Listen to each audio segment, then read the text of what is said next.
17. 연합과 헌신. 주님께서는 이 마지막 날을 위하여 진리에 대한 지식을 넓히는 방법으로서 당신의 사업이 선교적인 방면에 전진하도록 명하셨다. 출애굽기 31장 12절에서 18절에 명시된 바 하나님의 표징을 나타내야 할 백성들에 의해서 위대하고 중요한 사업을 이루어야 할 것을 밝히 깨달았어야 할 자들이 속임을 당하여 왔다. 주님께서는 일해야 할 추수장을 측정하고 이러한 추수장에서 사업을 발전시키기 위하여 하나님의 재정을 현명하게 사용할 충성된 청지기들을 원하신다.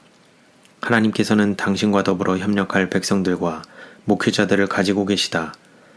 만약 저들이 성령을 부려먹으려는 생각을 버리고 성령의 역사하심을 입기 위하여 복종한다면 주님께서는 당신의 백성들을 위하여 역사하실 것이다. 이스라엘아, 내 하나님 여호와께서 내게 요구하시는 것이 무엇이냐? 곧 내 하나님 여호와를 경외하여 그 모든 도를 행하고 그를 사랑하며 마음을 다하고 성품을 다하여 내 하나님 여호와를 섬기고 내가 오늘날 내 행복을 위하여 내게 명하는 여호와의 명령과 규례를 지킬 것이 아니냐? 하나님의 목사들은 이 세상에서 해야 할 엄숙하고 거룩한 사업을 가지고 있다. 마지막은 가까웠다. 진리의 기별은 전파되어야 한다. 양무리를 돌보는 충성된 목자들로서 하나님의 종들은 분명하고 예리한 증언을 해야 한다. 진리를 악용하는 일이 없어야 한다. 거룩한 은혜는 결코 하나님의 자비와 사랑에서 떠나게 하지 않는다. 이렇게 하는 것은 사단의 세력이다.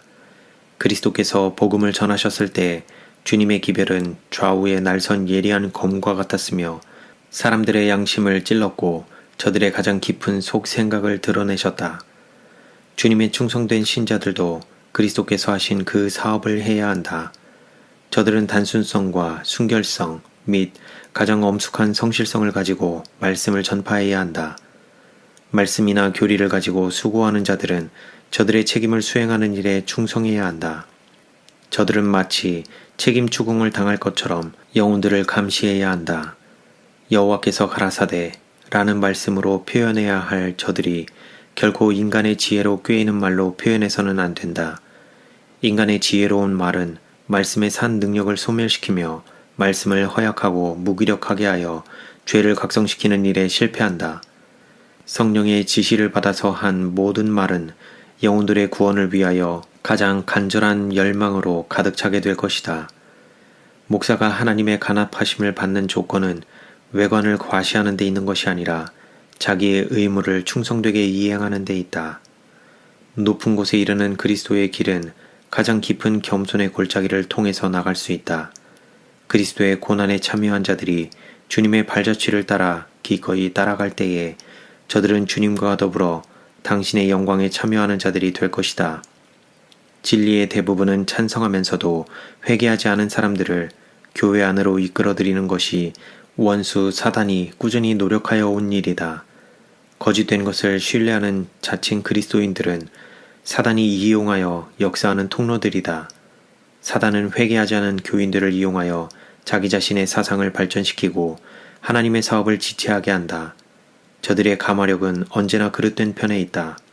저들은 개혁의 길에 마치 거치는 돌과 같이 비평과 의혹을 깔아놓는다.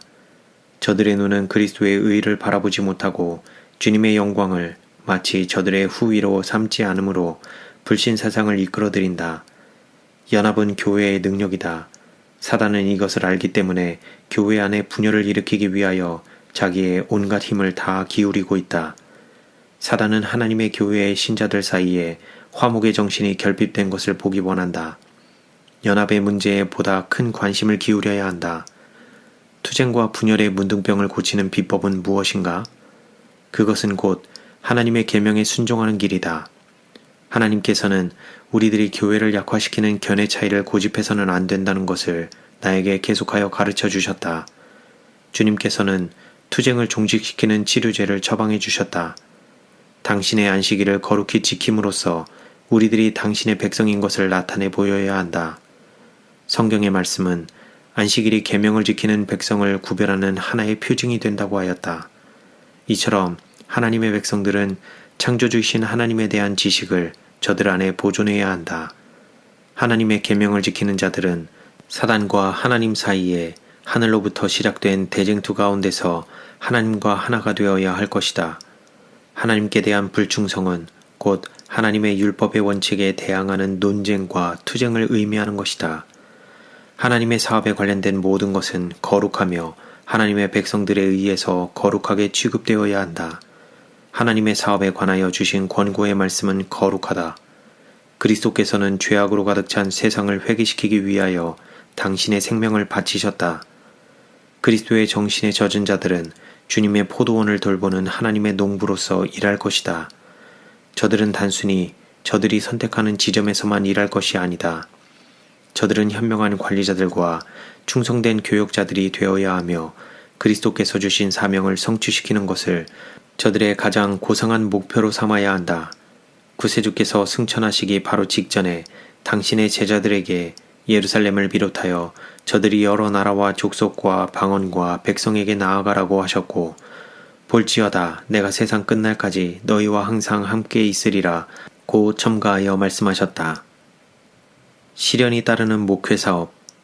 주님께서는 남녀들을 고상한 차원의 생애와 보다 거룩한 봉사의 생애로 부르시기 위하여 저들의 신앙적인 체험 가운데 여러 가지 시련들을 허락하신다. 이러한 시련들이 없다면 그리스도를 본받는 일에서 계속적으로 뒷걸음질할 것이며 사람들은 결국 저들을 사단의 추종자들과 연합시키는 과학적인 사상, 환상적이며 인간적인 철학에 물들게 될 것이다.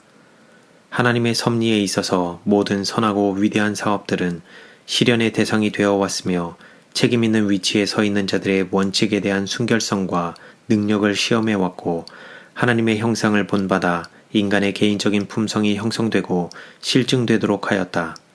이것은 가장 높은 차원의 교육이다.